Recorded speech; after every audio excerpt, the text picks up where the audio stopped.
దేవుడి నామానికి స్తోత్రం కలుగునుగాక. మీ అందరికీ నా యొక్క వందనాలు తెలియజేస్తున్నాను. సంఘ నేను నడిపిస్తున్న మన ప్రియులు విట్ర సామ్యులు గారు, అలాగే శర్మిల గారు, సంఘ పెద్దలు, అలాగే స్త్రీ సమాజం, యవనస్తులు, మీ అందరికీ మరొకసారి ఈ యొక్క నూతన దినాన్ని దేవుడు మనకిచ్చినట్టు ఈ గొప్ప అవకాశాన్ని మనం సద్వినియోగం చేసుకుందాం. ప్రభు మన మధ్యలో ఉన్నాడు. ఆమేన్. ప్రభు నాతో ఉన్నాడు. ప్రభు మన మధ్యలో ఉన్నాడు.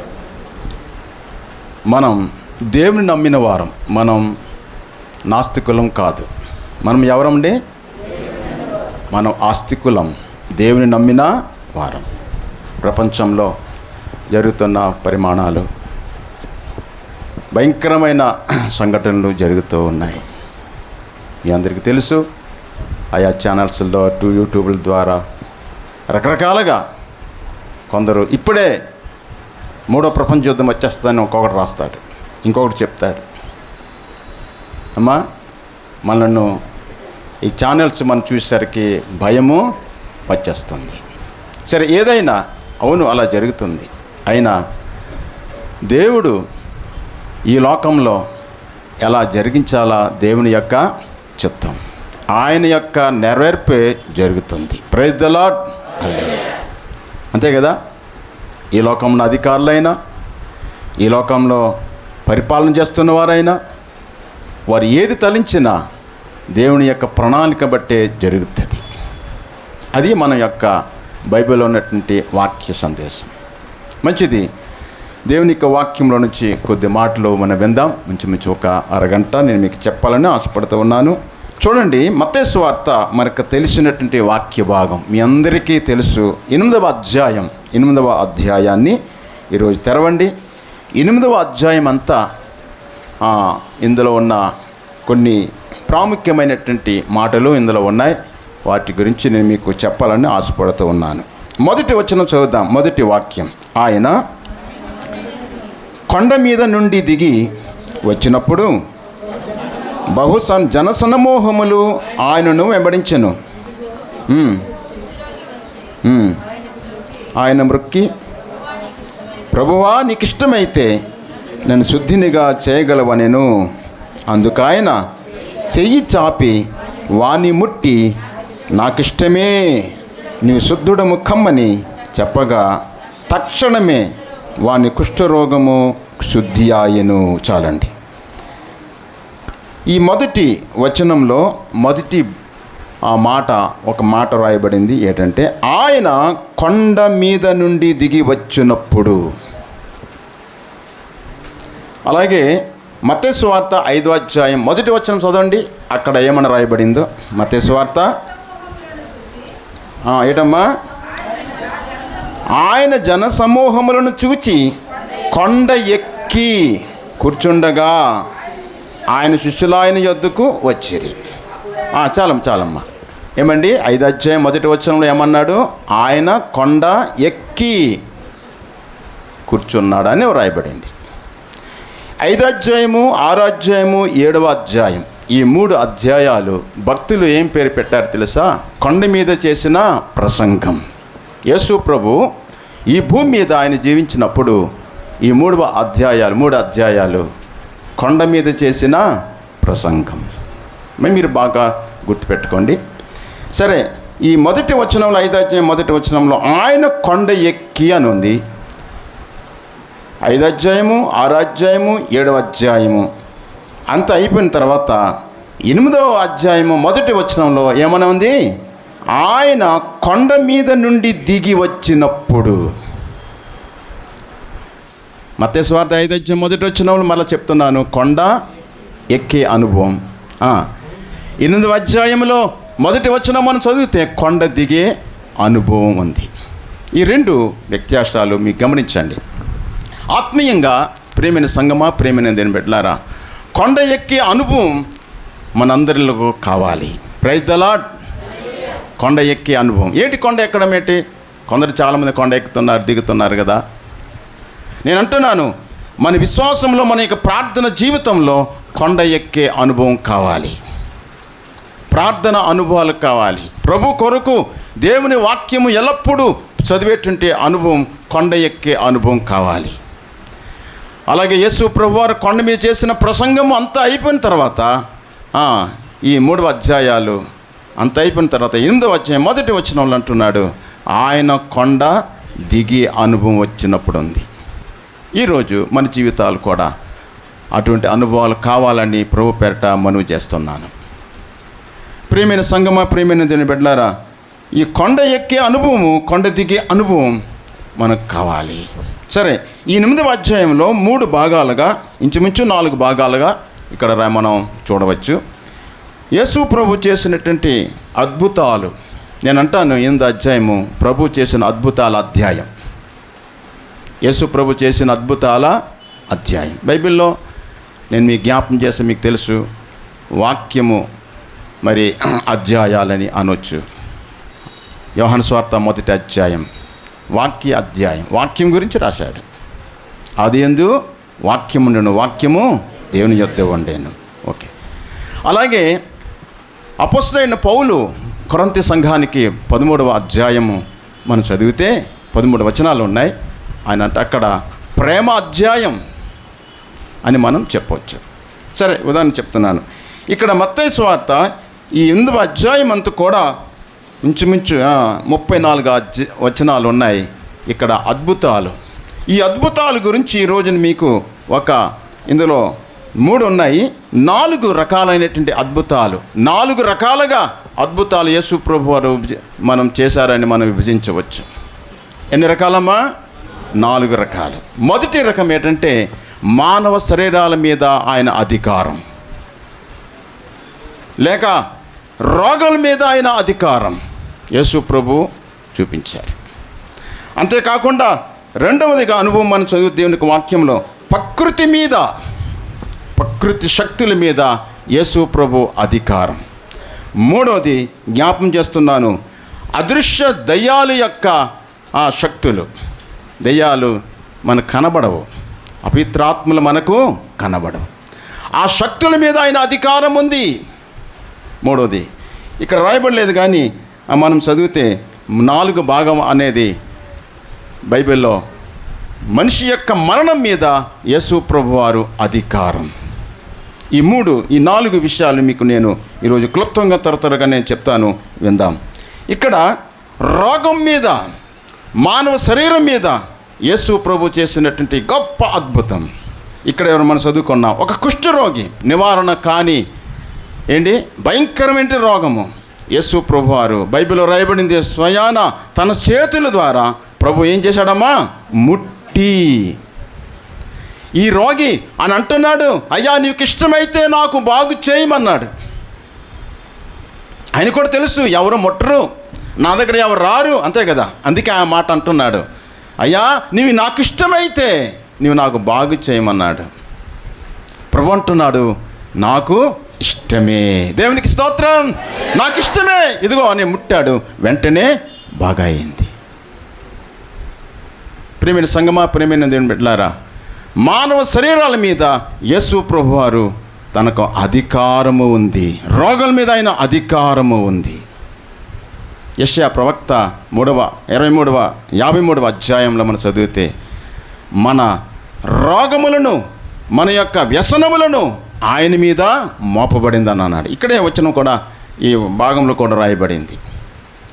ఈరోజు ఉదయకాల ఈ యొక్క వాక్యాలు మనం విన్నప్పుడు మన శరీరాల మీద మన రోగములు, మన యొక్క అనిపిస్తున్నట్టు, మనం సహిస్తున్నట్టు కొన్ని భయంకరమైన వాటిని మనం అనిపిస్తూ ఉన్నాం. ఈ నొప్పి, బాధలన్నీ కూడా నా ప్రభు ఉన్నాడు, దేవుడు నాకు స్వస్థపరుస్తాడని మనం నమ్మితే దేవుడు తప్పకుండా ఆయన బాగు చేస్తాడు.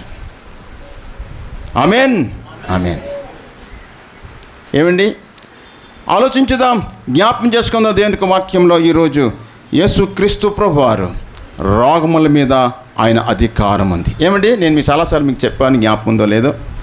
డాక్టర్ దగ్గర వెళ్తే రకరకాల పరీక్షలు చేస్తారు, అవునా? రక్త పరీక్ష చేస్తారు, ఇంకా ఎక్స్రేలు తీస్తారు, ఇంకా స్కానింగ్ చేస్తారు, రకరకాలైన పరీక్షలు ఉన్నాయి. కానీ మనం ఆరాధన చేస్తున్న దేవుడు పరమ వైద్యుడు. ఆ పరమ వైద్యుడు యొక్క చేతుల దగ్గర మనం వెళ్తే ఆయన దగ్గర వెళ్తే ఆయన ఏ పరీక్ష చేయడు. ఎందుకు చేయడు ఆయన? చెప్పండి. ఆయన మనం పుట్టించాడు, ఆయన మనం కలగజేశాడు. అందుకే 103వ కీర్తన చదవండి, 14 వచనంలో చక్కగా వాక్యం ఉంది. చదువుదాం. ఆ మాటలు మీకు జ్ఞాపం చేస్తున్నాను, మీరు రాసుకోండి. 103 కీర్తన చదవండి, 14 వచనం. అదండి, మనము నిర్మింపబడిన రీతి ఆయనకు తెలిసే ఉన్నది. మనము మంటివారమని ఆయన జ్ఞాపకము చేసుకొనుచున్నాడు. మనల్ని పుట్టించిన ప్రభు, మనల్ని కలగజేసిన ప్రభు, ఈ అవయవాలు, ఈ యొక్క నరాలు సమస్తం కూడా చెప్పండి ఆయనకు తెలిసే ఉన్నది. అందుకే ఆయన ఏ పరీక్ష చేయడు. అంతేకాకుండా ఆయన అంటున్నాడు బైబిల్లో, మనం మంటివారం. మనం ఎవరండి? మనం నిమిత్త మాత్రులం. మీ అందరికీ తెలుసు, ఎదిగిన కొద్దీ మనం ఎలా ఉండాలి? ఒదిగి ఉండాలి. మనం గర్వపడితే, మనం హెచ్చించుకుంటే, బైబిల్ ప్రభు చెప్పాడు, తను తాను హెచ్చించుకున్నవాడు తగ్గించబడతాడు, తగ్గించుకున్నవాడు హెచ్చించబడతాడు.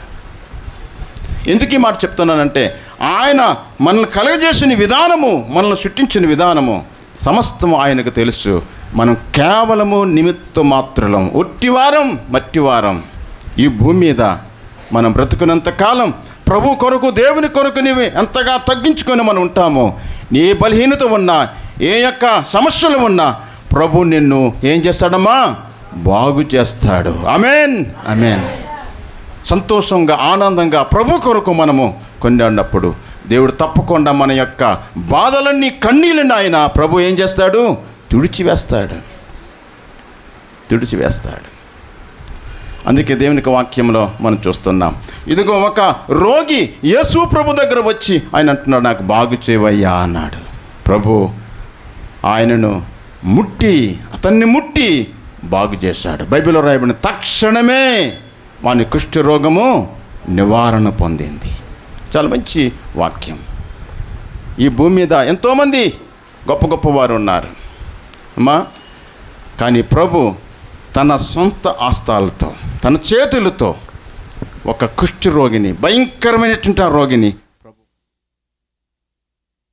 అద్భుతంగా ఈ మాట రాయబడింది. అవునా? అద్భుతంగా మాట రాయబడింది. మీ అందరు తెలుసు,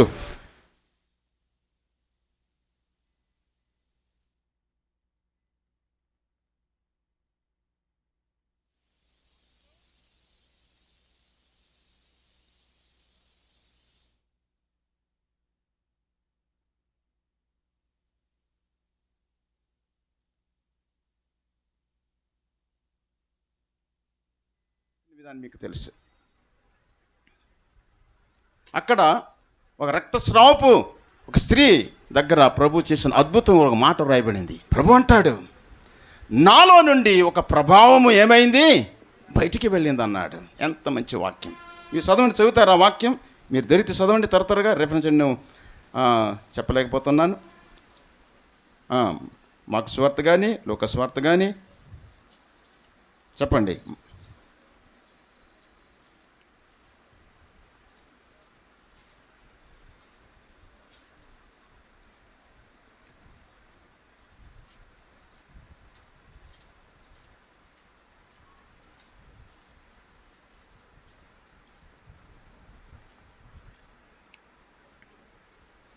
చదవండి.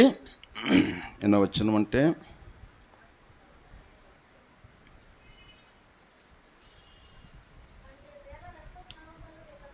ఎంతమ్మా? లోక స్వార్థ, మార్కు స్వార్థ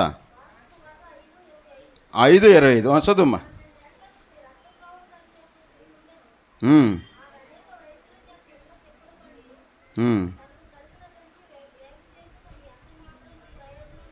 అమ్మ అవన్నీ వద్దు, ఇక్కడ నన్ను రండి. లోకస్వార్త ఈ మాట అది కూడా మంచిదే. చదవండి. లోకస్వార్త 8వ అధ్యాయము 46 వచనం.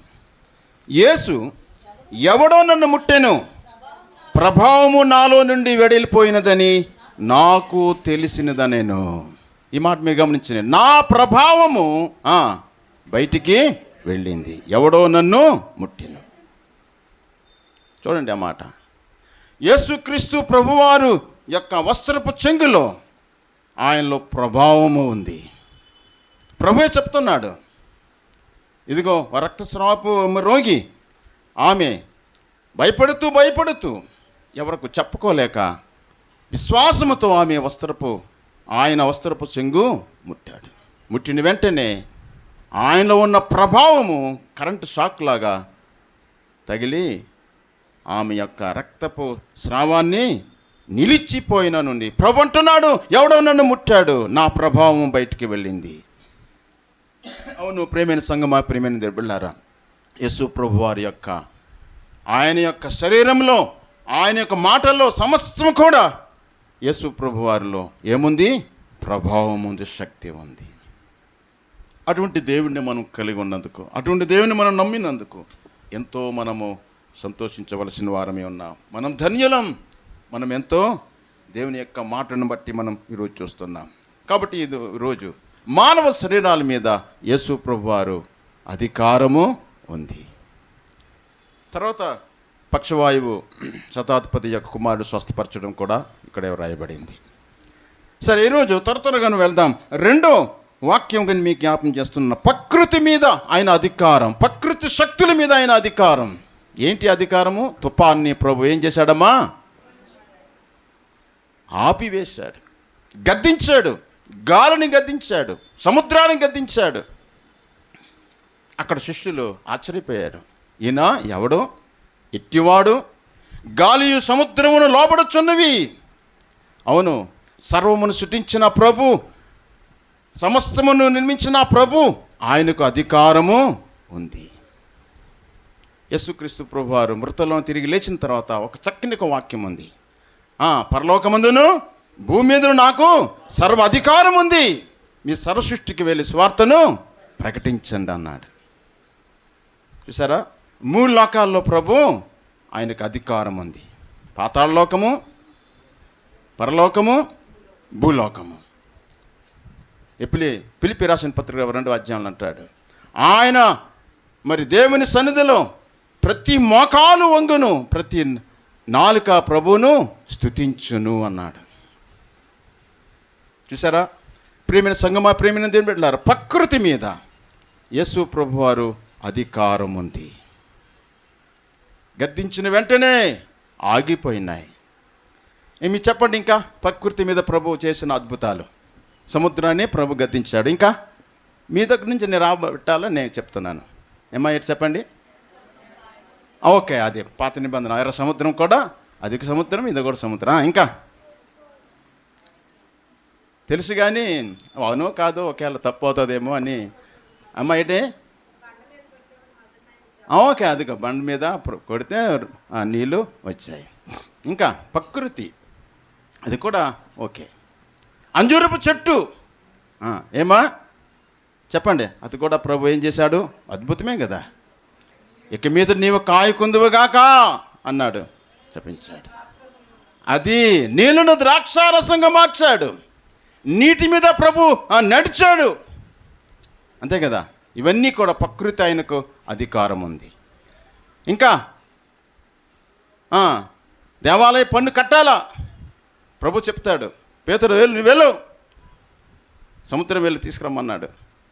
చేప గాలం వేస్తే చేప కడుపులో ఏముంది? కాయిన్ ఉందండి. అది తీసుకొచ్చి దేవాలయ పన్నును కట్టాడు. అధికారం ఉంది ఆయనకు. ఆ చేపను ఆజ్ఞాపించాడు. ఎన్నో విస్తారమైన చేపలను కూడా పట్టారు, అంతే కదా. ఇది కూడా ప్రకృతి అయిన అధికారం ఉంది. ప్రియమైన సంగమా, ప్రియమైన దేవుని బిడ్డలారా, ఈ భూమి మీద దేవుని యొక్క సృష్టిలో సమస్తము ఆయన తెలిసే ఉన్నది. ఆయనకు తెలిసే ఉన్నది. ఏంటి? తుఫాను వస్తుందని శాస్త్రజ్ఞులు చెప్తారు, అంతే కదా. వార్తలు మీరు వింటారు. తుఫాను వస్తుంది, మేము ఆపుతున్నామని చెప్తారేంటి? చెప్పారు. తుఫాను వస్తుంది, జాగ్రత్త జాగ్రత్త అంటారు, నిజమే. ఆ తుఫాన్లో ఇంతమంది చనిపోయారు. ఈ తుఫాను ఇంతకాలం ఉంటుంది, ఇన్ని రోజులు ఉంటుంది, ఇన్ని గంటలు వస్తుంది, ఇన్ని గంటలు అండి గాలి వీస్తుంది, ప్రణాళిక చెప్తారు. కానీ తుఫాను మాత్రం ఆపాము, అది రాదు అనడానికి లేదు. ప్రభు యొక్క అధికారము ఆయన చేతిలో ఉంది. ఆయన సృష్టి మీద తన అధికారం ఉంది. రిఫరెన్స్లు ఉన్నాయి, మరి చెప్పడం సమయం చాలదు. ప్రేమ దేని పెట్టారా, ఈ యొక్క భూమి మీద సకల సృష్టిని, ప్రభు విశ్వాన్ని సమస్తం కూడా తన చేతుల్లో ఉంది. మనము నమ్మాలా దేవునికి వాక్యంలో. త్వరగా వెళ్దాం. తర్వాత మూడవది జ్ఞాపం చేస్తున్నాను, అదృశ్య శక్తుల మీద. ఏంటి, ఎన్నో అధ్యాయం మనం చదువుకున్నాం. మత్తయి సువార్త 8వ అధ్యాయం కదా, ఆ వచనాన్ని చదువుదాం. ఇక్కడ రాయబడిన మాట 8వ అధ్యాయము ఎంత అంటే 28వ వచనం. ఇక్కడ ఇద్దరు దయ్యం పట్టిన మనుషులు ఉన్నారు.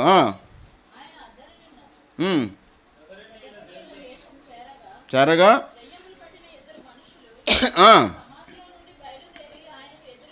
వచ్చిరి.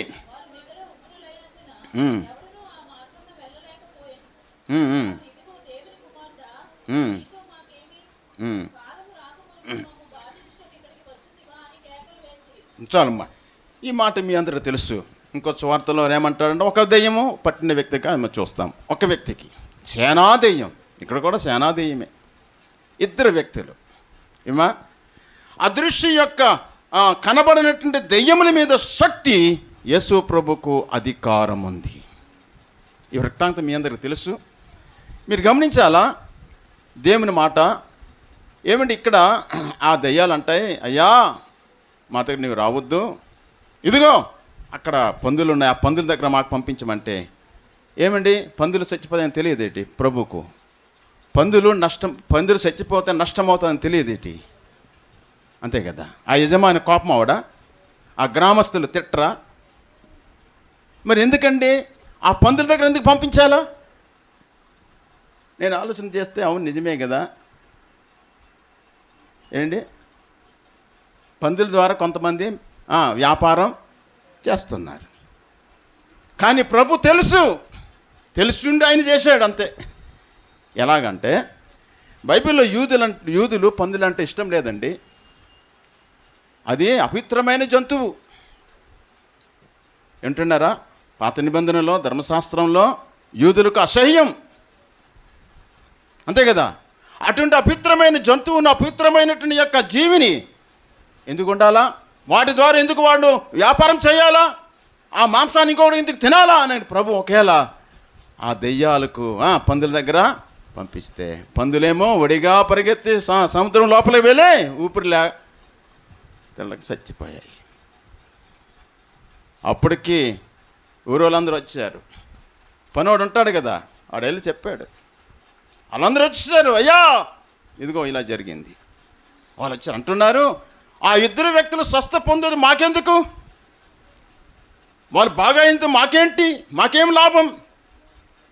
మనిషి బాగా అవుతే ప్రజలు చూడలే, మా పందులు చచ్చాయి, మా పందులు వ్యాపారం పోయింది, నష్టమైంది, ఏంటి సంగతి అని చెప్పి అక్కడ ప్రభువుకు వెలివేస్తారండి. బైబిల్లో రాయబడింది, మా ప్రాంతాన్ని విడిచి వెళ్ళిపోవయ్యా అన్నారు. విచారకరమైన వాక్యం రాయబడింది, అవునా? సంతోషించవలసిన వయసులు, సంతోషించవలసిన ప్రజలు ఆఖరికి యేసయ్య ప్రభువును నీవు ఇక్కడ ఉండొద్దు, వెళ్ళిపో పంపించారండి. ఈరోజు స్వార్థ ప్రకటిస్తుంటే, అవునా, అట్నుంచి మళ్ళీ మన స్వార్థ చెప్పండి చెప్తున్నారు. మంచిదే, బైబిల్ నుంచి వాక్యం చెప్తున్నారు. ఇంకా మనకంటే వాళ్ళే బాగా ఇంకా వాక్యం చదువుతున్నారు. మీరు చదువుతారో లేదు? ఆ రోజు చదువుతారండి వాళ్ళు. ఎలా చదువుతారు తెలుసా? తప్పు ఎక్కడ ఉంది, అక్కడ తప్పు ఉంది, ఇలా అన్నాడు, ఇలాగన్నాడు, అది తప్పు, మీ బైబిలే తప్పు. అది వాళ్ళు చెప్పారు సువార్త. అర్థమైందా? బైబిల్ పత్రికలు ఇచ్చి ఇంకేమంటాడు తెలుసా? బైబిల్ మీకు ఉంది కదా? ఉందండి. ఉంటే ఇలా ఉన్నాయి లేవో అందులో చూసుకోండి అంటాడు. మళ్ళీ బైబిల్ ఇవ్వచ్చు కదా, బైబిల్ పంచడు. బైబిల్ పంచితే మళ్ళీ ఇంకా నేరం, వాడి దృష్టిలో నేరం. మనం ఇంకా సంతోషిస్తాం కదా. చూడండి, కాబట్టి ప్రేమిని దేవుని బిడ్డలారా, మా ప్రాంతాన్ని, మా ఊరు, మా స్థలము, మా యొక్క ప్రాంతం నీవు ఉండొద్దు, వెళ్ళిపో. ఎంత భయంకరమైనది. అసలు యేసుప్రభు పుట్టిన ఆ సొంత ఊరే ప్రజలు నమ్మలేదు, అంతే కదా, నమ్మలేదు. చూసారా? కానీ ఇదిగో ఇక్కడ బాగైనందుకు వారు సంతోషించవలసింది. మనిషిగా మారినందుకు సంతోషం వారికి లేదు. దయ్యం పట్టిన వ్యక్తి, అపిత్రాత్మలో బాధపడిన వ్యక్తి వింటున్నారా, స్వస్థ పొందితే అక్కడ ప్రజలు యేసయ్య మీద తిరుగుబాటు చేశారు. ఈరోజు అదే జరుగుతున్నాయి. ఇంకేమంటారు తెలుసా, ఈ బైబిల్ ఉంటే ఈ దేశం మనం ఏం బాగు చేస్తుంది, దానివల్ల ప్రయోజనం ఏంటి అంటున్నారు కదా. చూసారండి ఏమండి, మిషనరీలు వారు చేసిన పరిచర్య, హాస్పిటల్ అయితేనేమి, స్కూల్స్ అయితేనేమి వింటున్నారా, ఎన్నో మిషన్స్, ఎన్నో రకాలు. ఆజ్ఞాలు ఉన్నవారు, చదువులేని వారు వింటున్నారా, ఎంతోమందికి పరిచర్య చేయలేదా? మదర్ తెరీసా చేయలేదా ఏంటి? కానీ వాళ్ళు అంటున్నారు మదర్ తెరీసా చేసింది సేవ కాదు, మతం మార్పిడి చేసింది అంటున్నారు. మా ప్రేమైన సంగమా, ప్రేమైన దేవుని బిడ్డలారా, ఆలోచించుదాం. నా ముఖ్యమైన పాయింట్ ఏంటంటే, అదృశ్య శక్తుల మీద, దెయ్యముల మీద యేసు ప్రభువుకు అధికారము ఉంది. కాబట్టి మనలో ఉన్నటువంటి ఏ బలహీనత ఉన్నా, ఏ సమస్యలు ఉన్నా ప్రభు దగ్గరకు మనం వద్దాం. దేవుడే మనల్ని ఏం చేస్తాడమ్మా, బాగు చేస్తాడు. చివరిగా ఒక మాట చెప్తాను వినండి. 4వ పాయింట్ ఏంటంటే, మరణం మీద యేసు ప్రభు అధికారం ఉంది. మనిషి చనిపోయిన తర్వాత అమ్మా అయిపోయింది అంటున్నాం, కానీ బైబిల్ అంటుంది మా పాపమా, మా మోక్షమా, నరకమా. మరణం మీద ఆయనకు అధికారం ఉంది. ఇవన్నీ వివరించాలంటే సమయం చాలదు.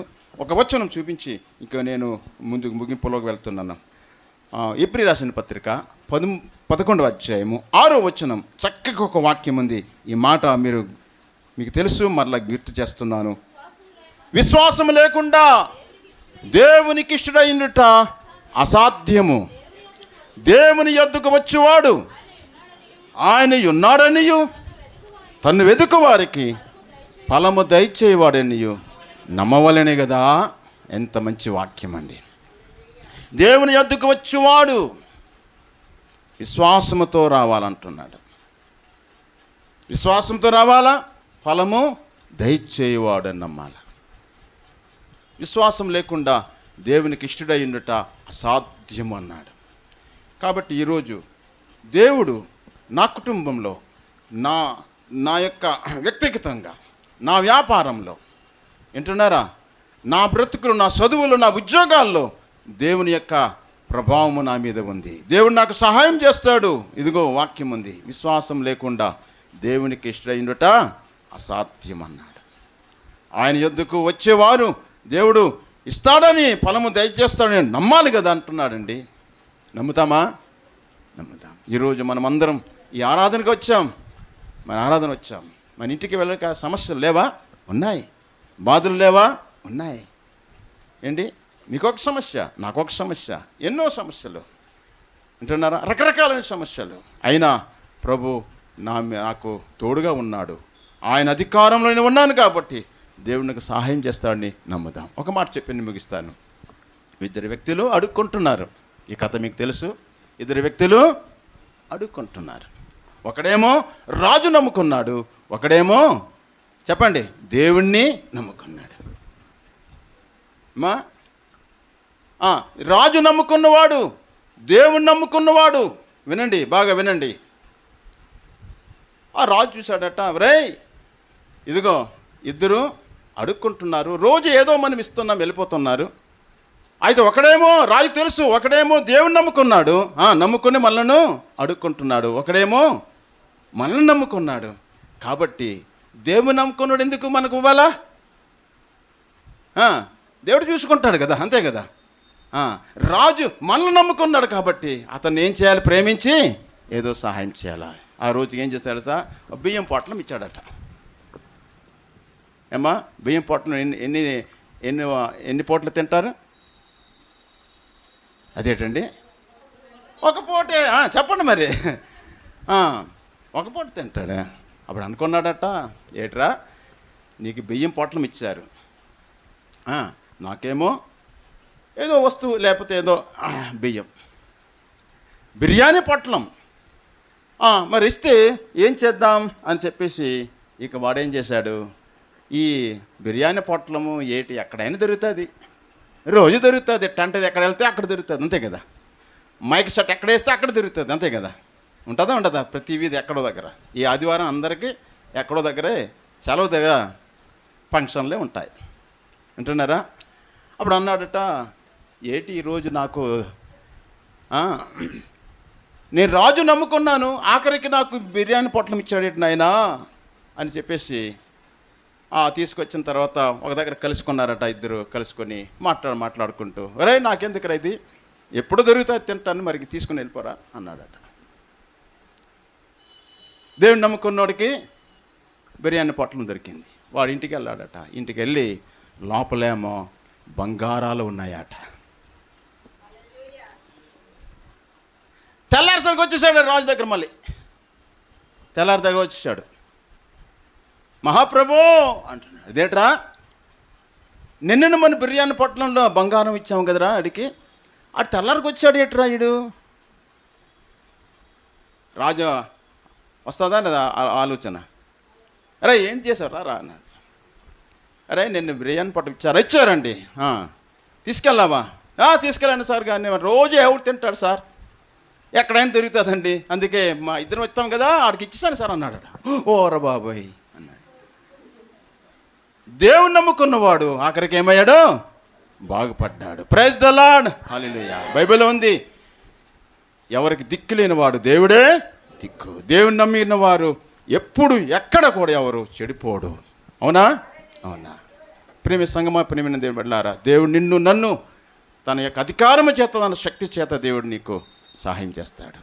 ఆయన అద్భుతాలు చేస్తాడు, అంటున్నారా.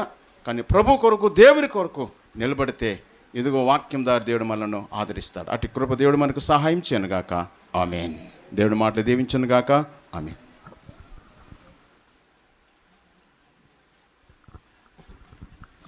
దేవునికి స్తోత్రం. మనం ఆరాధిస్తున్న దేవుడు అన్నిటి మీద కూడా సర్వాధికారం కలిగిన దేవుడు కనుక ఈ ఉదయకాలం మందు దేవుడు మనకి ఇచ్చిన ఈ మంచి వాక్యం బట్టి దేవునికి స్తోత్రం.